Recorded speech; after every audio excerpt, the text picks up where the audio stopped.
In tonight's headlines, the number of negative equity cases surges to a 19-year high of over 25,000. Hong Kong's economy gained 3.2% last year after contracting in 2022 because of COVID. And former Pakistani Prime Minister Imran Khan is jailed for 14 years, one day after receiving a 10-year term on another charge.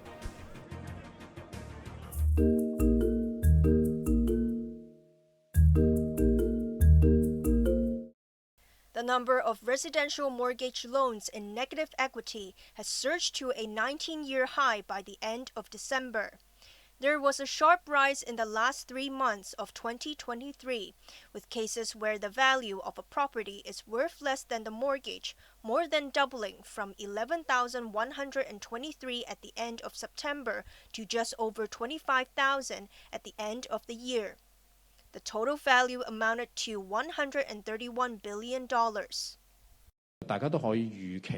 Arthur Yun, the Deputy Chief Executive of the Monetary Authority, said the surge was within expectations due to changes in property prices. He said banks are usually concerned about the percentage of overdue loans, which remains low at 0.08%.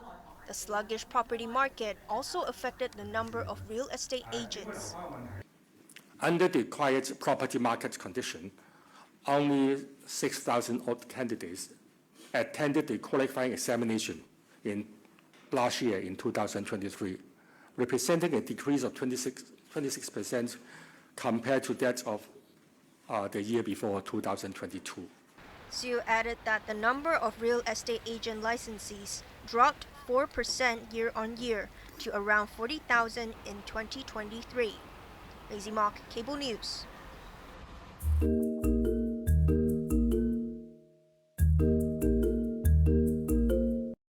Hong Kong's economy regained momentum last year after suffering a setback in 2022 when it fell 3.7% from the previous year because of the pandemic. But the year-on-year growth of 3.2% missed market estimates of around 3.4%. Although gross domestic product climbed 4.3% in the final quarter from a year ago, it was only 0.5% higher than for July to September. Private spending for 2023 surged 7.4%, while there was a 3.5% gain in the fourth quarter from a year earlier. Members of the public were willing to dig deeper into their pockets to sustain the economy, but the government tightened its purse strings. Government consumption for the whole of last year fell 4.3%, while fourth quarter spending dropped 5.2% from a year earlier. The economy was mainly dragged down by the decline in exports, which tumbled 10.3% last year. But that was an improvement from a 14% decline in 2022. Tourism and private consumption continued to boost the economy last year. The government expects external factors to keep posing a challenge to exports. Janice Low, Cable News.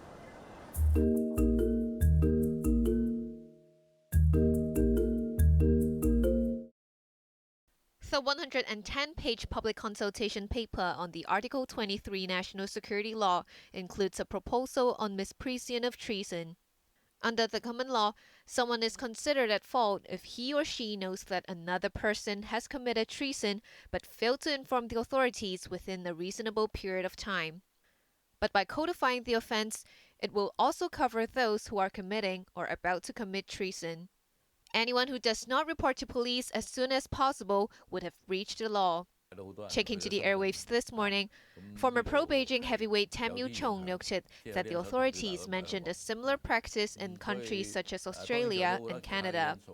By codifying the offense, Tam said, the public will know clearly how the law is broken. He assured the public that the court would look into the evidence and facts before ruling whether a person is guilty. Tam's views were echoed by Executive Councillor Ronnie Tong, who was speaking on another radio show. The barrister was asked if the relatives or friends of treason suspects would be more prone to misprision of treason. Tong said those living under the same roof with a suspect or related to the person might be deemed as more suspicious than others. But he emphasized that it all comes down to whether a person intends to keep the authorities in the dark about what he or she knows. Janice Low, Cable News.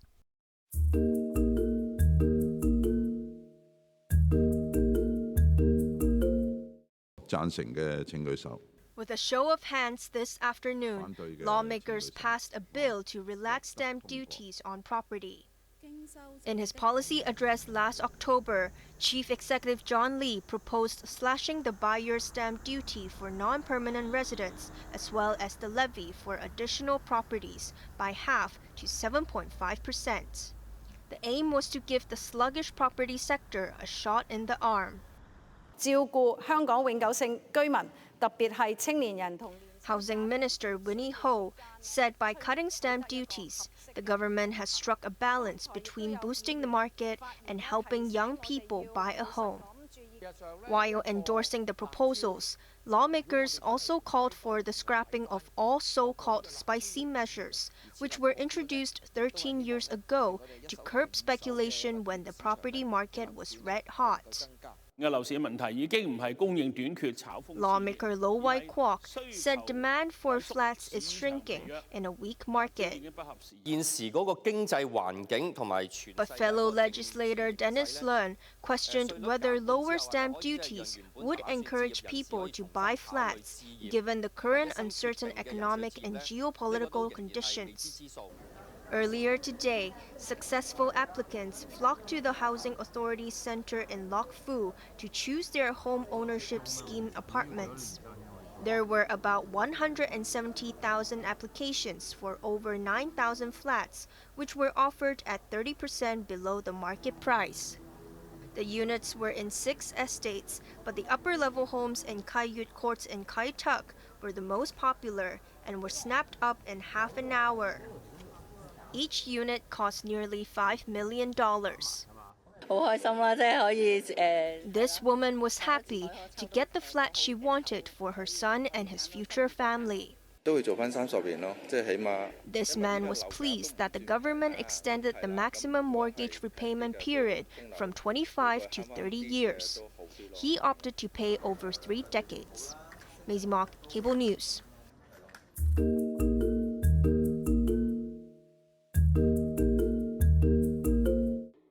Pakistan's former Prime Minister Imran Khan has been slapped with a hefty jail term for the second time in 2 days. The cricketer turned politician and his wife were each sentenced to 14 years in prison for selling state gifts. Khan was given a 10-year jail term yesterday for leaking state secrets. He is already serving a 3-year jail term also for selling gifts given to the country when he was Prime Minister. Khan says all the charges were politically motivated. As his wife Bushra Khan was driven to prison after the ruling, lawyers for the former Prime Minister were preparing their next step.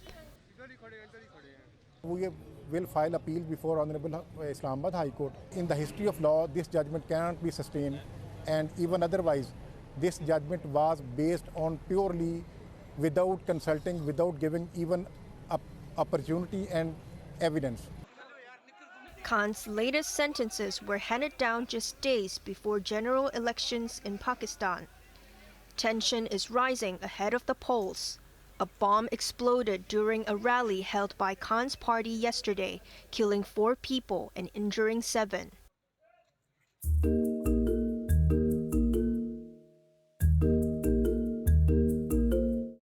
As hospitals in Gaza struggle to treat a never-ending stream of Palestinians wounded by Israel's constant attacks, there are strong signs that another ceasefire is on the horizon. Hamas says it is studying a proposal for a phased release of the remaining hostages it seized in October when it raided Israel. But Palestinians, who have seen their children and relatives killed or wounded in the past 4 months, say no ceasefire is worthwhile unless the hostilities also end. Almost 27,000 Palestinians in Gaza have been killed since October, with many more injured or missing.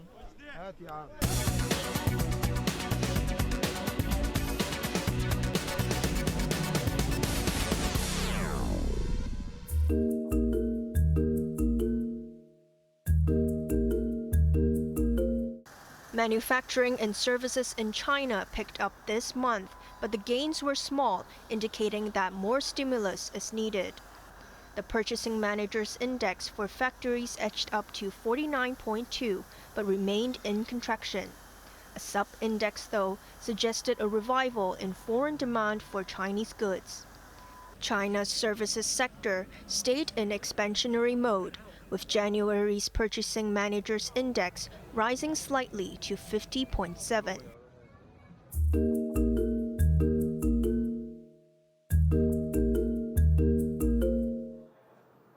Hong Kong stocks have suffered their worst start to a year since 2016. The Hang Seng Index lost 9.2% in January amid concerns that Beijing's market-boosting measures are not enough. On the last day of trading for this month, the benchmark dropped 1.4%, dragged down by property and tech stocks. Meituan lost 4.4% and JD.com slid 3.1%. Henderson Land was 3.1% lower, while Sun Hung K Properties fell 1.8%.